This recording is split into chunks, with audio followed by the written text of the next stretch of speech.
You know, I'm beginning to hear some guys that don't like Bible prophecy teachers actually begin to use the narrative that many people are beginning to use about Russia that really isn't true. Now, let me just get this straight. Russia is not behaving correctly, okay? They're evil. They're doing something evil. Putin is not a good guy. He's an evil guy. Make no mistake about it. And what he's doing to Ukraine should not be done. It shouldn't be done to anybody. He shouldn't have done it to Georgia. He most definitely should not have done it to anywhere else.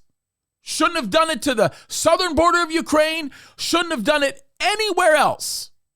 But he is, because he thinks he is the leader of the former USSR, and there's all kinds of other things that go with that. And of course, he is really acting very Gog-esque. If you want to really ask me about it, I really think that's what's going on. Now, let me just simply say this. With all of that said, I think there's a lot of foolish people that are underestimating Putin and are actually saying he's crazy, he's lost his mind, he's a madman, and he really doesn't have the arsenal necessary to be able to support what he's doing in Ukraine. And to that, I would say you're crazy. How do I know that that's a crazy statement? Because Ezekiel chapter 38 tells us that when Russia leads a conglomerate of nations to attack Israel, Israel will not be able to defend itself, and God himself will have to intervene in order to be able to deal with the problems that Israel is facing. Make no mistake about it, Russia is a force to be reckoned with. Now, I just thought that what I probably should do is show you an example of some of the weapons that are being utilized and maybe some of the weapons that can be utilized. Now, I took this from dailymail.uk.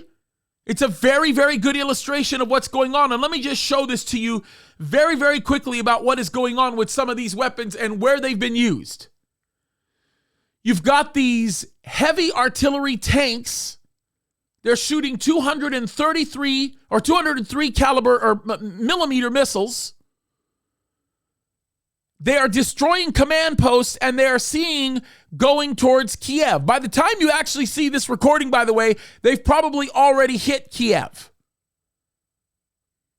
Look at some of the other missiles that they have seen. These have been seen in Odessa.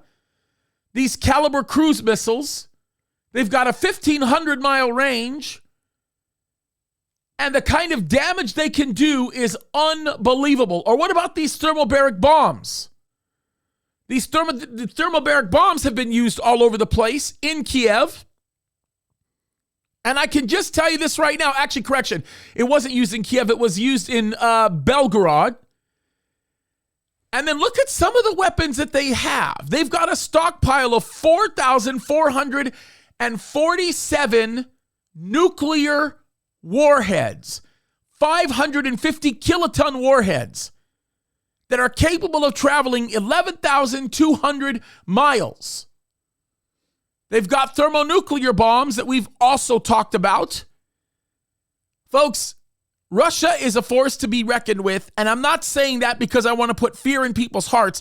I'm saying it because I want you to understand that the Bible doesn't get this stuff wrong. The Bible says that one day they will lead a group of nations against Israel, and Israel will not be able to defend itself, and God will be the one that will do the defending. We are watching all of this being put together. God is the one who is orchestrating this, and I want you to be aware of it because Jesus is coming soon. Open your eyes, you guys. Please recognize we don't have a lot of time left. Christ is coming for his church. Make sure you are a part of his church because he's rapturing us a lot sooner than you think. All right, guys, be ready. Be sober and watch because Jesus is coming soon. God bless you.